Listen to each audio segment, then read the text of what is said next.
Hello viewers, welcome. Paschimbanga রাজ্য সরকারি কর্মচারীদের ডিএ নিয়ে এই মুহূর্তে খুবই গুরুত্বপূর্ণ একটি আপডেট উঠে এসেছে। সেই আপডেটটি আমি আপনাদের সাথে শেয়ার করছি। আপনি যদি পশ্চিমবঙ্গের একজন রাজ্য সরকারি কর্মচারী হয়ে থাকেন, ভিডিওটি আপনার জন্য হতে চলেছে খুবই গুরুত্বপূর্ণ। তাই ভিডিওটি মাঝে থেকে কোথাও 1 সেকেন্ড স্কিপ না করে প্রথম থেকে শেষ পর্যন্ত অবশ্যই দেখুন। চ্যানেলে প্রথমবার হয়ে থাকলে অবশ্যই চ্যানেলটিকে সাবস্ক্রাইব করে নোটিফিকেশন বেলটি অন করে রাখুন এরকম লেটেস্ট ডিএ সংক্রান্ত খবর সবার আগে পাওয়ার জন্য। আর অলরেডি যারা চ্যানেলটিকে সাবস্ক্রাইব করে রেখেছেন তাদেরকে জানাই অসংখ্য ধন্যবাদ। তো বন্ধুরা, পশ্চিমবঙ্গ রাজ্য সরকারি কর্মচারীদের বকেয়া ডিএ নিয়ে কি আপডেট উঠে এসেছে চলুন এক নজরে দেখে নেওয়া যাক।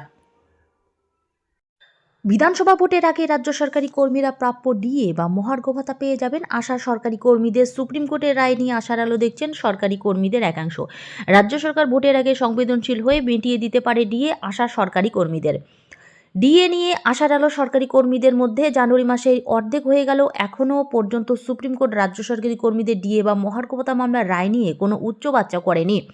সরকারি কর্মীদের আশা জানুয়ারি মাসে হয়তো রায় ঘোষণা করতে পারে সুপ্রিম কোর্ট, কিন্তু সেখান থেকে এখনও কোনো আপডেট নেই। এই অবস্থায় সরকারি কর্মীদের আশা রাজ্য সরকার ভোটের আগেই তাদের বকেয়া ডিএ মিটিয়ে দিবে, যদিও নবান্ন এখনও কিছুই বলেনি। রাজ্য সরকার তথা তৃণমূল কংগ্রেস সরকারের নজরে নির্বাচন আর কয়েক মাসের মধ্যে রাজ্যে বিধানসভা নির্বাচন। তার আগে অন্তর্বর্তী বা ভোট অন অ্যাকাউন্ট পেশ করবে রাজ্য সরকার। সেখানে রাজ্যের সরকারি কর্মীদের বকেয়া ডিএর কথা থাকতে পারে বলে অনুমান সরকারি কর্মীদের। অতীতেও একাধিকবার দেখা গেছে ভোটের আগে সরকারি কর্মীদের কপাল খুলে গেছে, এবারও তেমন কিছু হতে পারে বলে মনে করছেন সরকারি কর্মীরা। রাজ্যের সরকারি কর্মীরা শেষবারের মতো ডিএ পেয়েছিলেন 2025 সালের 1 এপ্রিল। গতবার বাজেটেই শেষবার ডিএ বৃদ্ধি করেছিল সরকার। সেবার 4% হারে ডিএ বৃদ্ধি করা হয়েছিল। সম্প্রতি রাজ্যের সরকারি কর্মীদের একটি অনুষ্ঠানে গিয়ে রাজ্যের মন্ত্রী মানস ভূঁইয়া ডিএ বা রাজ্য সরকারি কর্মীদের বেতন নিয়ে একটি হালকা ইঙ্গিত দিয়েছিলেন। তিনি বলেছিলেন রাজ্য সরকার রাজ্যের সরকারি কর্মীদের বিষয়টি সংবেদনশীলতার সঙ্গে চিন্তাভাবনা করছে, তাতে রাজ্যের সরকারি কর্মীদের আশা বাড়ছে ভোটের আগে ডিএ নিয়ে।